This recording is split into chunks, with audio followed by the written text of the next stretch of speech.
Halo Sobat Villa, bagaimana keadaannya hari ini? Semoga selalu dalam keadaan sehat dan dalam naungan Allah Subhanahu wa Ta'ala. Usia muda, kadang ada yang berkata masih muda, belum pantas, belum layak untuk memimpin. Tapi zaman dahulu banyak sekali tokoh besar umat yang sudah menjadi pemimpin di usia mudanya. Bagaimana? Penasarankah? Bagaimana beliau bisa menjadi pemimpin? Bagaimana karakteristiknya? Oke. Kali ini saya akan sharing bersama teman saya. Semoga kalian bisa mendengarkan dan mendapatkan manfaat dari sharing kali ini.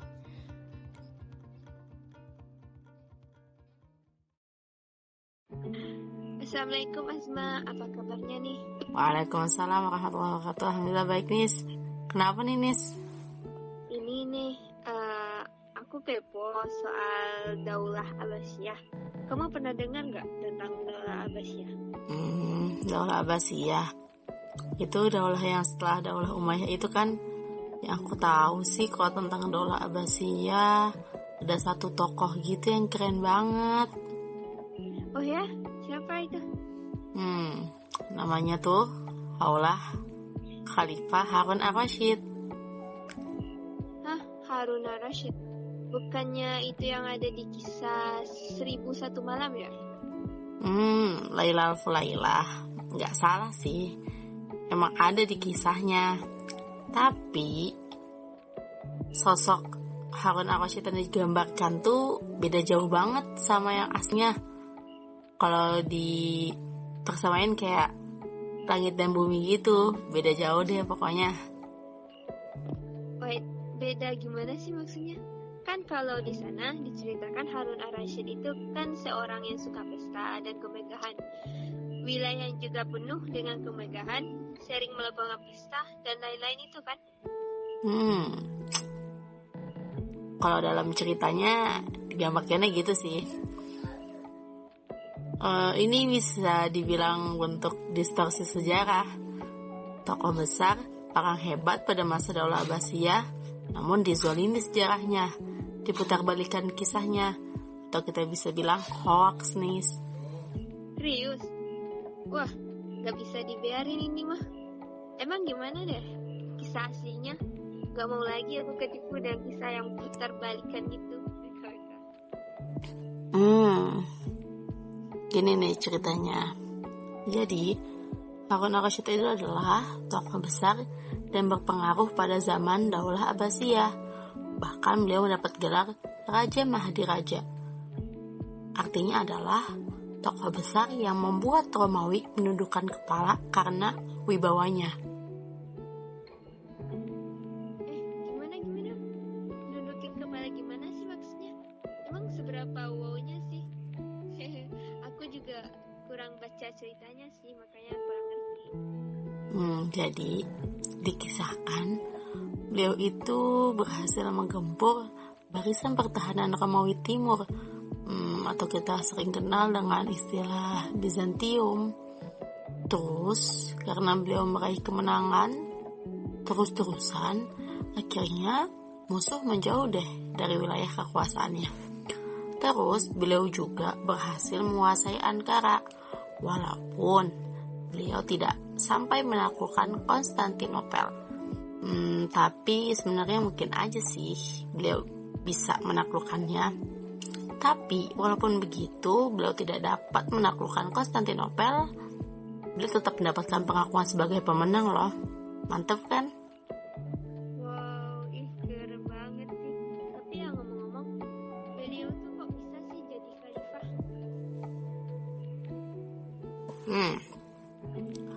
Jadi kisahnya Harun ar-Rasyid ini anak dari khalifah ketiga di Daulah Abbasiyah ini. Jadi ayahnya beliau tuh juga merupakan khalifah di Daulah Abbasiyah. Nama ayahnya itu adalah Khalifah Muhammad Mahdi. Gitu. Yang paling keren lagi, beliau itu sejak kecil memang sudah terlihat dapat menjadi seorang pemimpin. Dan beliau memimpin di Daulah Abbasiyah ini ketika usianya masih muda loh, Nis. Jadi dulu ayahnya juga seorang khalifah toh. Iya. Apa deh? Usianya. Beda-beda versi gitu sih sebenarnya. Kalau dikisarin sekitar usia 20-23 tahun lah. Kayak anak-anak milenial sekarang gitu. Keren kan? Bayangin aja, usia segitu udah membuat perubahan dan dampak besar untuk Islam. Aku jadi mikir gimana kita ya. Aku aja suka masih malas-malasan. Berubah buat diri sendiri aja susah. Gimana mau ubah? Islam ya. Astagfirullah. Keren ih. Iya ya. Merasa tertampar aku. Gak bisa dibiarin gitu terus ya generasi milenial kita. Nah, betul banget nih. Aku juga setuju sama kamu. Gak bisa sih terus-terusan kayak gini. Nah, terus kalau kepemimpinnya gimana sih, Mak? Nah, kepemimpinannya itu beliau itu terkenal dengan pribadi yang ramah kepada rakyatnya. Itu tuh udah nggak bisa ditanya lagi deh pokoknya. Ditambah beliau itu seorang pribadi yang kuat dan pemberani, soleh, ahlul ibadah, dermawan, ahli ilmu, cinta dan hormat kepada ulama juga. Bayangin aja gimana negaranya tidak makmur, sejahtera, adil. Bahwa kebayang pasti lancar jaya kayak pipa tanpa hambatan ya. Betul banget nih, bisa aja kamu pipa tanpa hambatan. Bicara penaklukan Romawi tadi ya. Kita udah ngebahas tentang Konstantinopel gitu sih nih sebenarnya. Tapi aku juga kurang paham gitu. Kamu tahu gak kisahnya? Konstantinopel. Tahu kalau ini mah. Itu Konstantinopel yang berhasil ditaklukkan pada masa Turki Utsmani dan kala itu di bawah kekhalifahan Muhammad Al-Fatih itu kan ya. Keren juga loh itu Muhammad Al-Fatih berhasil naklukinnya di usia yang masih muda juga.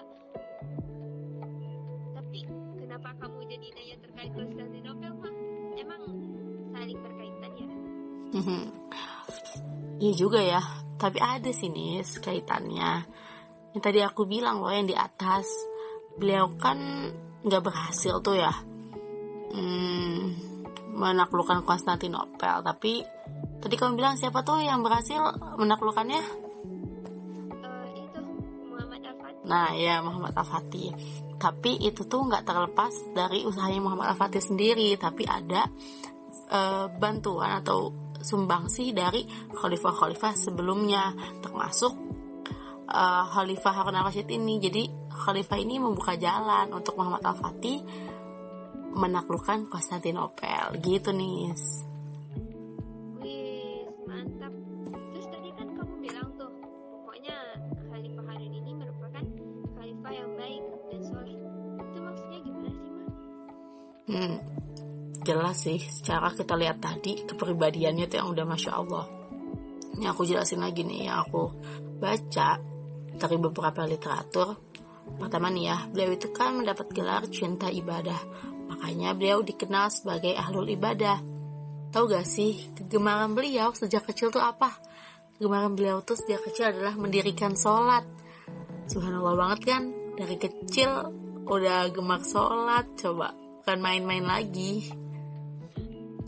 Nah, setelah itu dalam Tarikh Baghdad bab Al-Ha'u yang diceritakan oleh Khatib Al-Baghdadi bahwa Khalifah Harun tidak pernah ketinggalan sholat sebanyak 100 rakaat sehari semalam, kecuali ada uzur syar'i.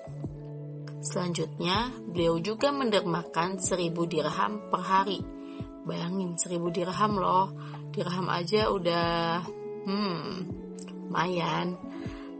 Nah, yang terakhir, beliau berhaji dan akan turut bersamanya 100 orang ahlu fikih dan keluarganya. Tapi jika Khalifah Harun al-Rasyid ada uzur dan tidak dapat pergi berhaji, maka beliau menghajikan 300 orang dengan perbekalan lengkap. Tapi jangan salah, uzur di sini tuh karena beliau berperang. Keren banget nih. Kalau kita gimana ya, Pak? Sepertinya butuh perjuangan lama ya untuk bisa seperti Khalifah Harun al-Rasyid. Semoga deh kita dapat mencontohnya. Lanjut lagi nih Nis, bukti beliau menjadi pemimpin yang Masya Allah, beliau itu sangat cinta terhadap ilmu dan ulamanya. Sampai saking beliau cintanya dengan ilmu, ada seorang ulama yang berkata, tidak ada khalifah yang sibuk mengurus umat namun masih terus sambil mencari ilmu kecuali Harun al-Rasyid. Segitu cintanya beliau dengan ilmu, bayangin. Malu banget nih. Jadi keguran banget buat kita. Siapa dan itu kan so sibuk banget sampai-sampai gak mau atau gak sempat datang ke majelis ilmu. Beliau aja dengan segudang tugasnya masih semangat mencari ilmu. Gak salah sih ya kalau beliau jadi seorang khalifah. Kita yang masih muda ini ya belajar aja masih malas-malasan, apalagi di masa kini kan. Tapi cita-citanya jadi pemimpin negara Islam. Kalau kayak gini terus kasusnya, kayaknya harus mundur aja deh, jangan ngarep gitu. Betul nih ya, tapi setidaknya kita harus berusaha. Maksudnya ya, dikisahkan beliau pernah mengajak anaknya untuk datang ke majelis ilmunya Imam Malik. Di sana ketika beliau sampai, para rakyatnya akan memposisikan beliau sebagai khalifah, namun beliau menolak dan beliau berkata, jangan spesialkan aku di majelis ilmu ini. Aku datang ke sini bukan sebagai khalifah, namun aku datang ke sini sebagai murid yang sedang mencari ilmu. Selain itu, ada lagi tuh. Beliau membuktikan cintanya beliau dengan ilmu dengan mendirikan sebuah perpustakaan gitu, Nis. Tapi aku lupa sih namanya.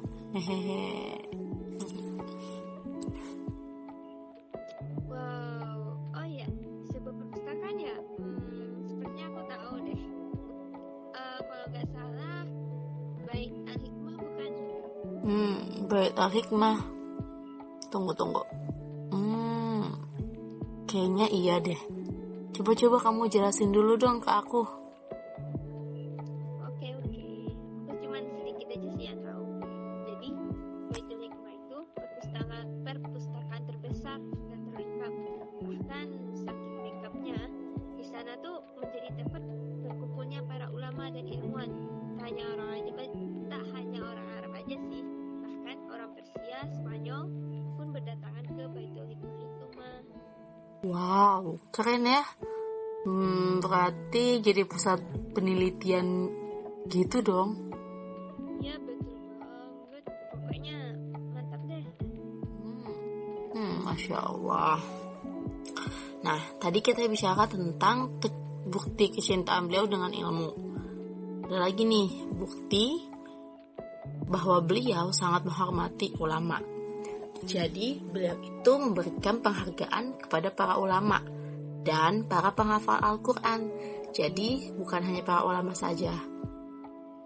Kalau untuk para penghafal Al-Quran, beliau memberikan uang, dan kepada para ulama beliau memberikan sebongkah emas seberat buku yang ulama tersebut telah tulis. Makanya pada saat itu keilmuan berkembang pesat dan para ulama berlomba-lomba dalam menghasilkan karyanya. Habis itu bukti beliau menghormati ulama juga dibuktikan dengan menjadikan ulama sebagai bahasanya kayak perdana menterinya gitu. Jadi perdana menteri itu adalah dari kalangan alim ulama, penasehatnya gitu-gitu nih. Wow, sejahtera sekali ya. Nah, ya banget nih, sejahtera, mantap pokoknya.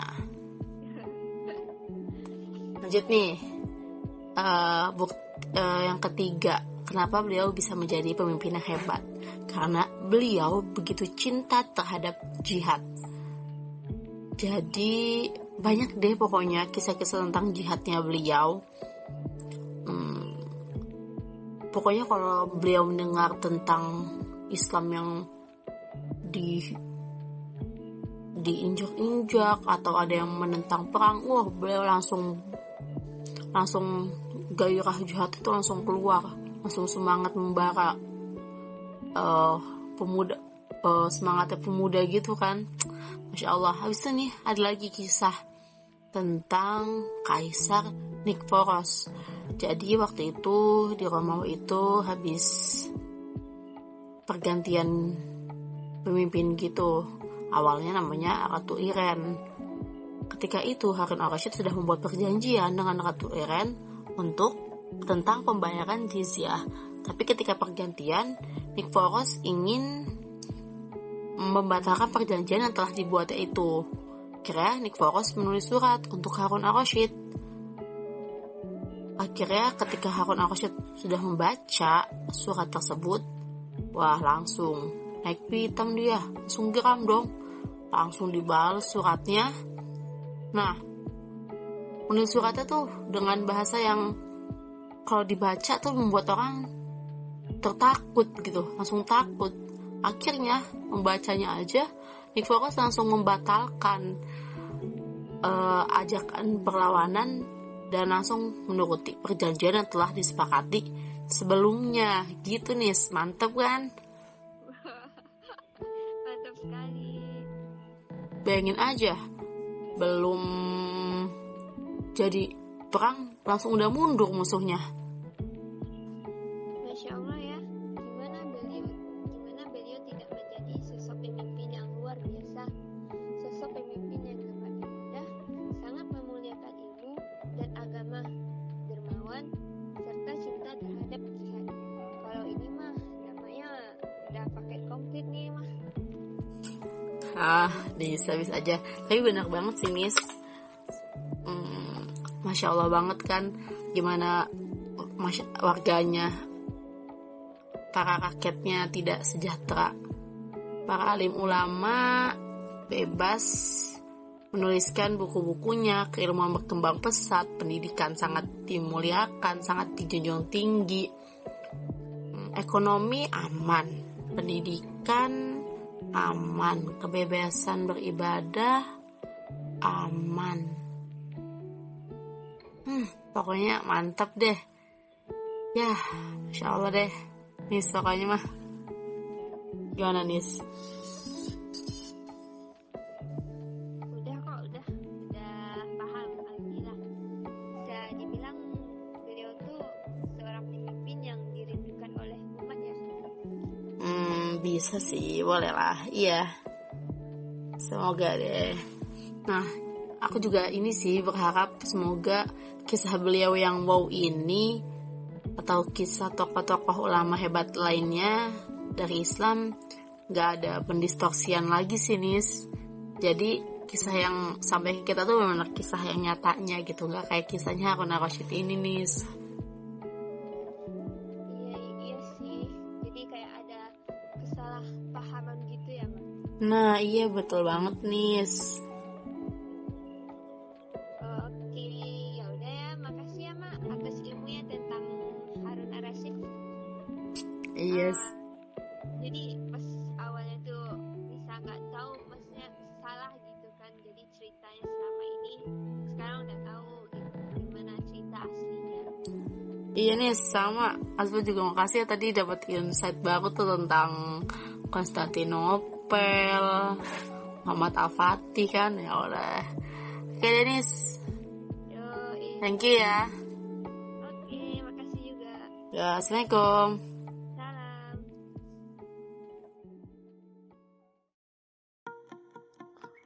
Oke, bagaimana? Sudah mendapat insight baru bahwa anak muda bisa juga loh menjadi pemimpin, asalkan mencontoh yang tadi. Udah banyak sebenarnya selain yang tadi digambarkan. Kalau masih penasaran, klik lagi, boleh dicari tahu lagi. Sepertinya cukup sampai di sini ya Sobat Villa. Semoga bermanfaat. Wassalamualaikum warahmatullahi wabarakatuh.